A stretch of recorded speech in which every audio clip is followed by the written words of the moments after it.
ശ്യാമേ,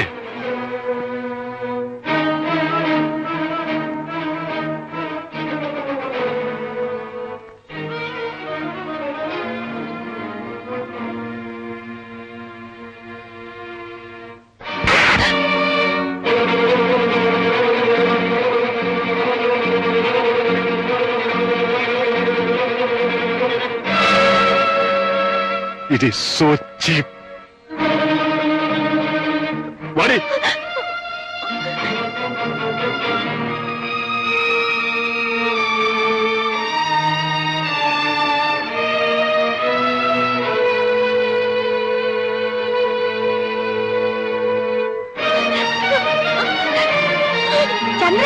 എന്താണ് ഈ കാണിക്കുന്നത്? പലതവണ നിങ്ങൾ രണ്ടുപേരോട് ഞാൻ പറഞ്ഞതാണ് ഇവളെ ഇങ്ങനെ അവന്റെ കൂടെ അഴിഞ്ഞാടാൻ വിടരുതെന്ന്. അച്ഛനും ഒക്കെ ഒരു ടൈം പാസ് ഉണ്ടാക്കി കൊടുത്തല്ലേ. അഴിഞ്ഞാടാൻ നല്ല സൗകര്യം. മറ്റൊരു ഫ്രണ്ട് വിശ്വനാഥൻ. കാര്യം എന്താണെന്ന് പറയടാ. ഇവളോട് തന്നെ ചോദിക്ക്. മരിച്ചുപോയ കാമുകന്റെ സ്മരണകളുമായി നടക്കുന്ന ദുഃഖപുത്രി.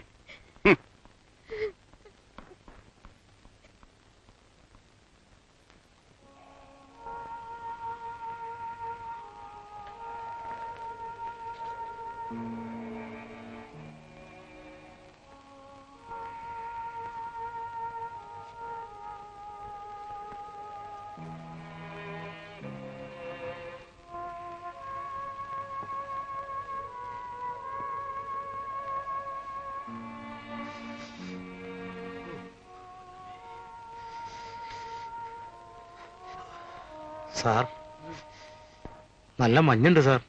ഇനിയും പനി വന്നാലോ? താമ്പിക്കോ സാറേ, അത് പോകാനല്ലേ പറഞ്ഞത്?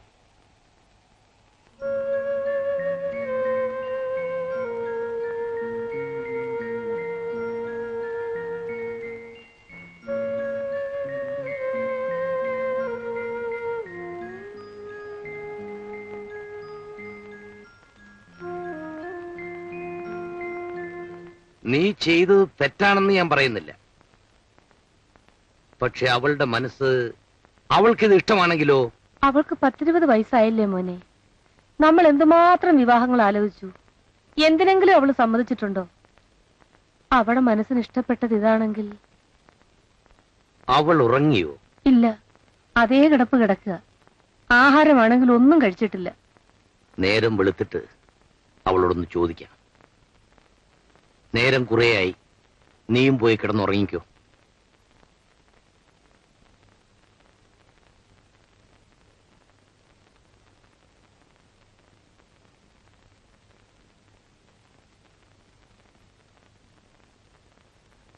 ചന്ദ്ര,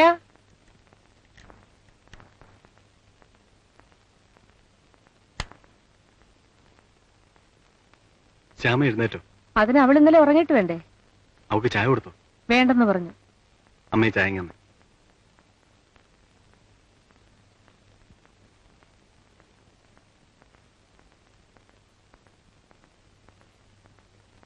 ശ്യാമേ, ഈ ചായ കുടിക്ക്. എടി പെണ്ണെ, എണീക്ക. കല്യാണപ്രായമായ സ്വന്തം പെങ്ങൾ ഒരു അന്യപുരുഷന്റെ കൂടെ, അത് ഓപ്പൺ എയറിൽ വെച്ച് റൊമാൻസ് കളിക്കുന്നത് കണ്ടാൽ ഒരടി കൊടുക്കാന്നുള്ളത് നാട്ടുനടപ്പാ. അതൊരു സഹോദരന്റെ കടമയല്ലേ. ഞാൻ ഒരടിയല്ലേ അടിച്ചോളൂ, നീ വേണേ 2 അടി തിരിച്ചടിച്ചു. ദാ, ആദ്യമേ ചായ കുടിക്ക്, അത് കഴിഞ്ഞ അടി.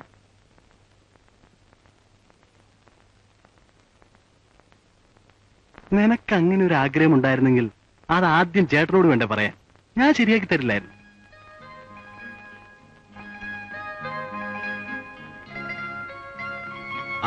അമ്മേ, ഒത്തിരി കാലമായിട്ടുള്ള എന്റെ ഒരു ആഗ്രഹമാണ് ഒന്ന് സിനിമയിൽ അഭിനയിക്കണമെന്ന്.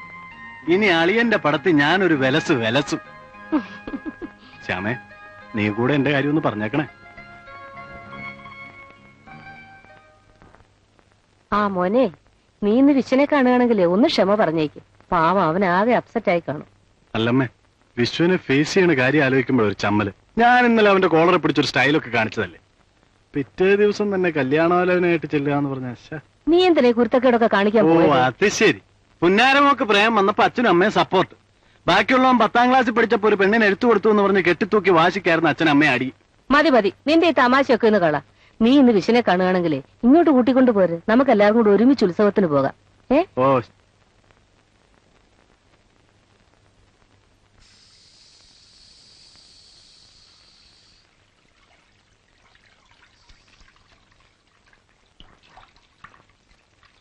because you love me.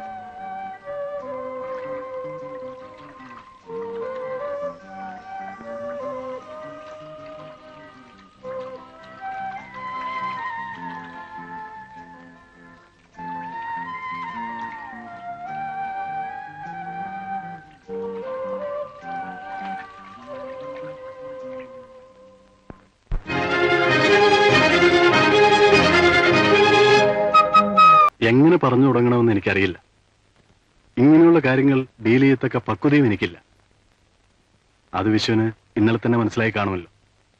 ശ്യാമയെക്കുറിച്ച് ആലോചിക്കുമ്പോൾ സത്യത്തിൽ ഇപ്പോഴാ ഞങ്ങൾക്കൊക്കെ ഒരു ആശ്വാസമാകുന്നത്.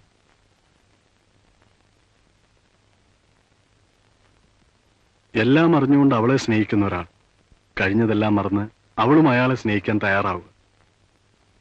കഴിഞ്ഞ 2-3 വർഷങ്ങളായി ഞങ്ങളൊക്കെ ശ്രമിച്ചിട്ട് നടക്കാത്ത കാര്യങ്ങളാണ്.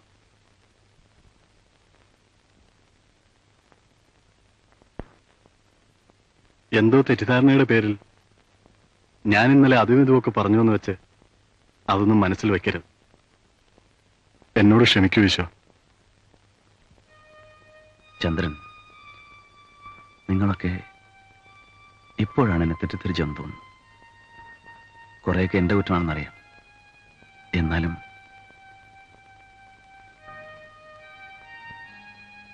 എന്റെ മനസ്സിൽ നല്ലതെന്തെങ്കിലും അവശേഷിച്ചിട്ടുണ്ടെങ്കിൽ അത് മാത്രം മനസ്സിലാക്കിയവളാണ് ശ്യാമ. ഞാൻ ആരാണെന്നറിയാതെ മറ്റെന്തെങ്കിലുമൊക്കെ ശ്യാമ എന്നിൽ നിന്ന് പ്രതീക്ഷിച്ചിട്ടുണ്ടാവും. എനിക്കും ആളെ ഇഷ്ടമാണ്. പക്ഷേ എന്റെ ഭാര്യ എന്ന നിലയിൽ എനിക്ക് ശ്യാമയെ സങ്കല്പിക്കാൻ കൂടി കഴിയുന്നില്ല. എനിക്കതിനുള്ള യോഗ്യതയില്ല ചന്ദ്ര. ഞാൻ പറയുന്നതെല്ലാം ചന്ദ്രൻ മനസ്സിലാവില്ലെന്ന് എനിക്കറിയാം. എല്ലാം തുറന്നു പറയാനുള്ള ശക്തിയും തുറന്നു പറയണ്ടടാ, അല്ലാതെ തന്നെ എനിക്കെല്ലാം മനസ്സിലാവും. കാരണം നിന്റെ പ്രായം തന്നെയാണ് എനിക്കും. കാണാൻ കൊള്ളാവുന്ന കൊച്ചു പെമ്പിള്ളേരെ കണ്ടാൽ എന്റെയും നിന്റെയും മനസ്സ് എവിടെ പോകുമെന്ന് നീ എന്നെ പഠിപ്പിക്കണ്ട. ഒരു ഭാര്യയല്ലടാ നിനക്ക് ആവശ്യം. കഥ എഴുതാൻ ഒറ്റയ്ക്ക് ഇവിടെ വന്നു. ആ ബോറടി മാറ്റാൻ ഒരു ടെമ്പററി അഡ്ജസ്റ്റ്മെന്റ്. പക്ഷെ അപ്പുറത്ത് നിൽക്കുന്ന എന്റെ പെങ്ങളാണടാ. അവളെ ചതിച്ച നിന്നെ ഞാൻ ഈ നിമിഷം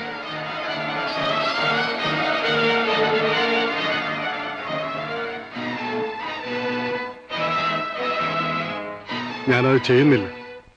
കാരണം ആ വാർത്ത അറിഞ്ഞാൽ ഒരുപക്ഷെ അവൾ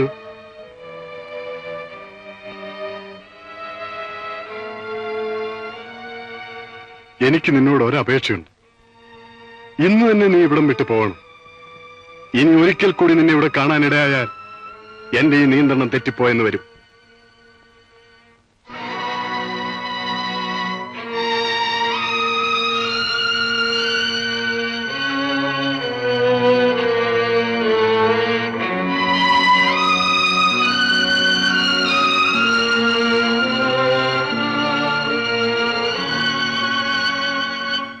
എന്റെ പ്രാർത്ഥനയും നേർച്ചയും എല്ലാം വെറുതെ ആയിപ്പോയല്ലോ.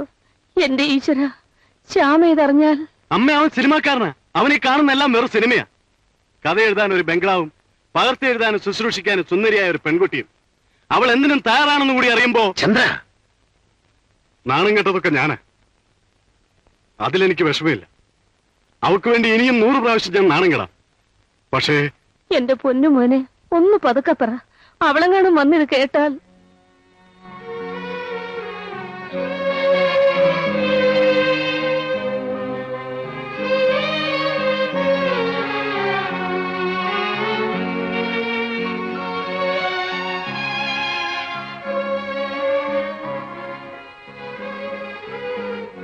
എന്റെ പൊന്നുമോളെ, നീ. ചന്ദ്രേട്ടൻ പറഞ്ഞെല്ലാം ഞാൻ കേട്ടു. നിങ്ങൾ ആരും വിഷമിക്കണ്ട. എനിക്ക് സങ്കടമൊന്നുമില്ല. ഒരു ദുസ്വപ്നം കണ്ടതാണെന്ന് വിചാരിച്ചോളാം. എനിക്കറിയാം വിശ്വേട്ടൻ ഇന്ന് പോവും.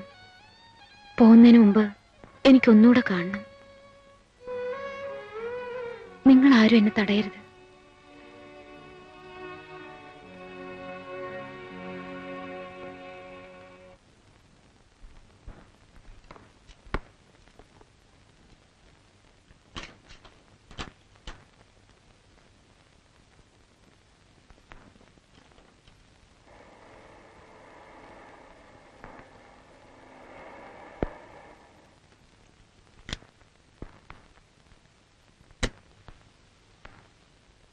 വിശേട്ടൻ സാറ് ഇവിടം വിട്ട് പോവുക.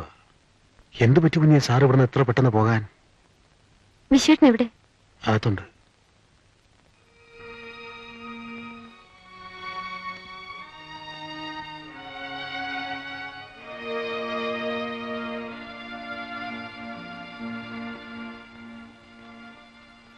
വിശേട്ടാ,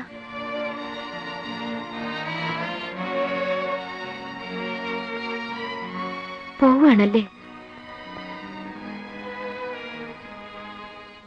പോയാലിനി മടങ്ങി വരില്ലെന്ന് എനിക്കറിയാം.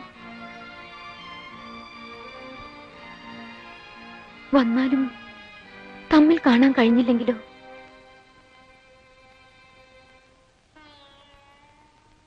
കുറ്റപ്പെടുത്താനും പരാതി പറയാനൊന്നുമില്ല ഞാൻ വന്നത്.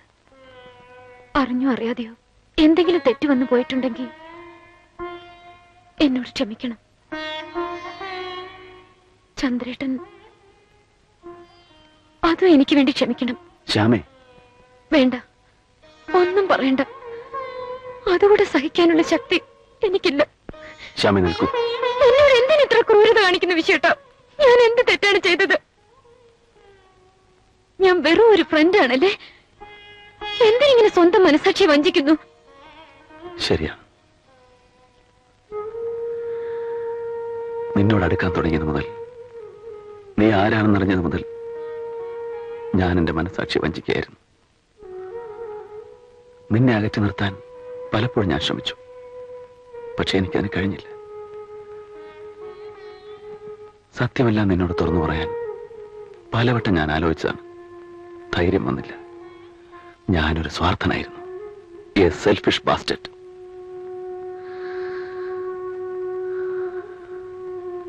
എനിക്ക് അർഹതയില്ലാത്ത നിന്റെ സ്നേഹം പിടിച്ചു പറ്റാൻ, അത് നഷ്ടപ്പെട്ടു പോകാതിരിക്കാൻ എല്ലാം നിന്നിൽ നിന്ന് മറച്ചു വെച്ചു. എനിക്കറിയാം, എനിക്കിനി ഒരു ജീവിതമില്ല. ഈ ലോകത്തിന്റെ ഏത് കോണിൽ പോയി വിളിച്ചാലും നിന്റെ ഓർമ്മകൾ എന്നെ പിന്തുടരും. എനിക്ക് നിന്നെ മറക്കാൻ കഴിയില്ല ശ്യാമേ. ഞാൻ എത്രമാത്രം നിന്നെ ഇഷ്ടപ്പെട്ടു.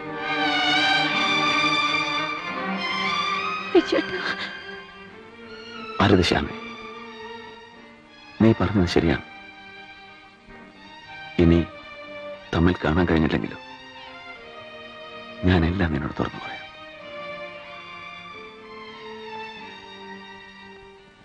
എന്റെ പൂർത്തിയാകാതെ പോയ പ്രേമ കവിതകൾ എന്ന പടത്തിന്റെ ഷൂട്ടിംഗ് തുടങ്ങിയ ദിവസം ഞാനിന്ന് വീട്ടിലെത്തിയപ്പോൾ രാത്രി 8 മണി കഴിഞ്ഞു. ഇന്നെങ്ങനെ വർക്കൊല്ലം നടന്നോ? ഒന്ന് തുടങ്ങി വെച്ചു. ദൈവത്തെ ഓർത്ത് താനൊന്ന് വേഗം റെഡിയാകും. നമുക്ക് പുറത്തേതെങ്കിലും ഹോട്ടലിൽ പോയി ചാപ്പാടിക്കാം. ഹോട്ടലോ? അയ്യോ വേണ്ട, എല്ലാം ഞാൻ ഉണ്ടാക്കിയിട്ടുണ്ട്. ഒന്ന് ചൂടാക്കിയാൽ മതി. എന്റെ മെനു എന്തൊക്കെയാണെന്ന് അറിയാമോ? അറിയാതെ. തൈര്, പപ്പടം, ചമ്മന്തി, അല്ലെങ്കിൽ ചപ്പാത്തിയും പരിപ്പും. എന്റെ പൊന്നു സുഹൃത്തെ, നമുക്ക് പുറത്ത് എവിടെയെങ്കിലും പോയി കഴിക്കാം. താനൊന്ന് റെഡിയാകും. അങ്ങനെ ഇപ്പൊ വേണ്ട, ഇന്ന് ഇവിടുന്ന് കഴിച്ചാൽ മതി. അരമണിക്കൂറിനകം ഞാൻ എല്ലാം റെഡിയാക്കാം. ജോലിക്കാരും വീട്ടിലില്ലാതിരുന്നതിനാൽ പുറത്തേതെങ്കിലും നല്ല ഹോട്ടലിൽ പോയി ആഹാരം കഴിക്കാമെന്ന് ഞാൻ ലക്ഷ്മിയോട് പറഞ്ഞതാണ്. അവളത് സമ്മതിക്കാതെ ആഹാരം ഉണ്ടാക്കാൻ അടുക്കളയിലേക്ക് പോയി. പിന്നീട് ഒരു പൊട്ടിത്തെറിയുടെ ശബ്ദമാണ് ഞാൻ കേട്ടത്.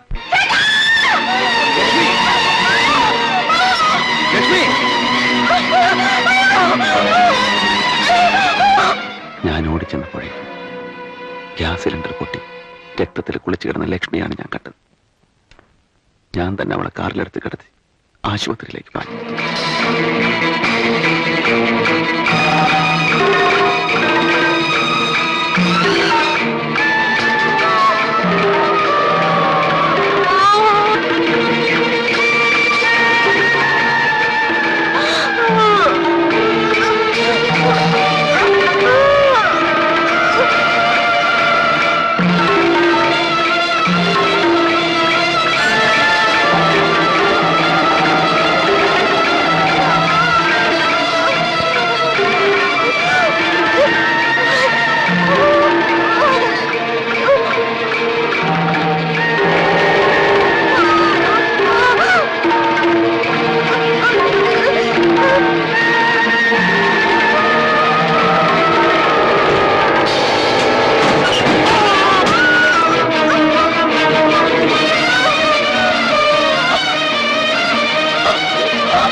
ഭാര്യയെ വേണമെങ്കിൽ അന്ന് എനിക്ക് രക്ഷിക്കാമായിരുന്നു. ഞാനതിന് ഒരുങ്ങിയതാ. പക്ഷേ തളർന്നു കിടക്കുന്ന എന്റെ ലക്ഷ്മിയുടെ മുഖം കണ്ടപ്പോ പിന്നീടൊന്നും ആലോചിക്കാനുള്ള ശക്തി എനിക്കുണ്ടായില്ല. ഒരു ഭ്രാന്തനെ പോലെയാണ് പിന്നെ ഞാൻ കാർ ഓടിച്ചത്. പക്ഷേ ഫലമുണ്ടായില്ല. ഹോസ്പിറ്റലിൽ എത്തുമ്പോഴേക്കും എന്റെ ലക്ഷ്മി. എനിക്കറിയാം ഞാൻ ചെയ്ത തെറ്റിനുള്ള ശിക്ഷയാണ്.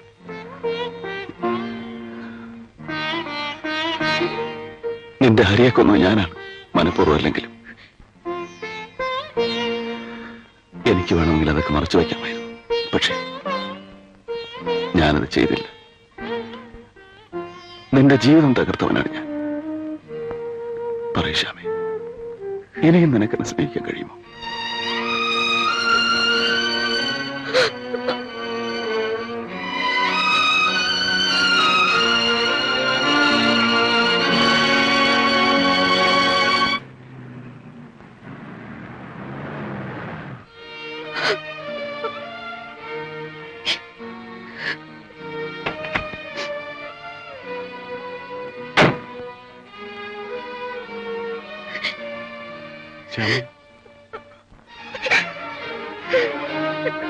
മോളെ, എന്തു പറ്റി മോളെ?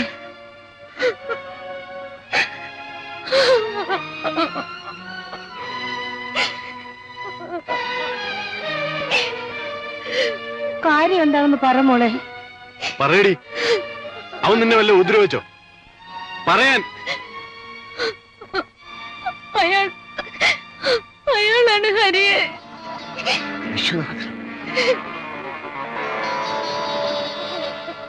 ചന്ദ്ര,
എവിടെയാണ് അവൻ?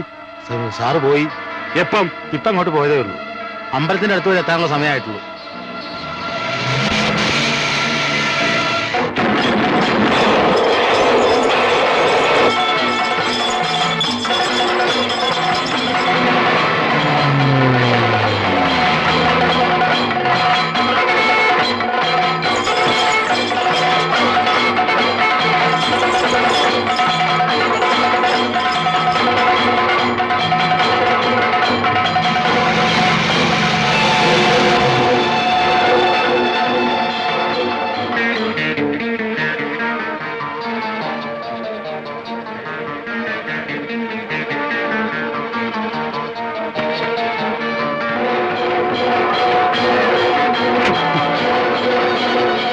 നീ രക്ഷപ്പെട്ടു എന്ന് കരുതി അല്ലടാ.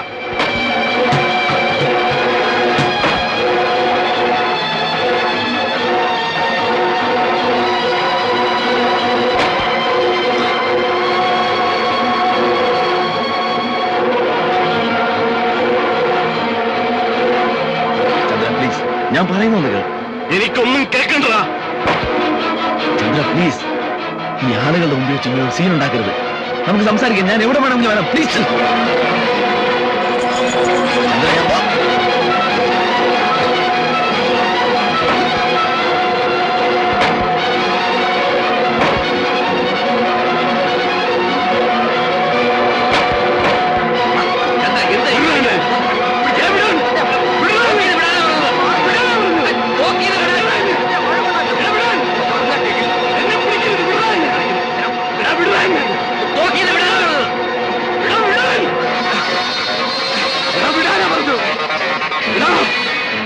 ആരാ നമ്മുടെ ഹരിയെ കൊന്നത്? വിടാ! വിടാ അവനെ!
വിശ്വേട്ടാ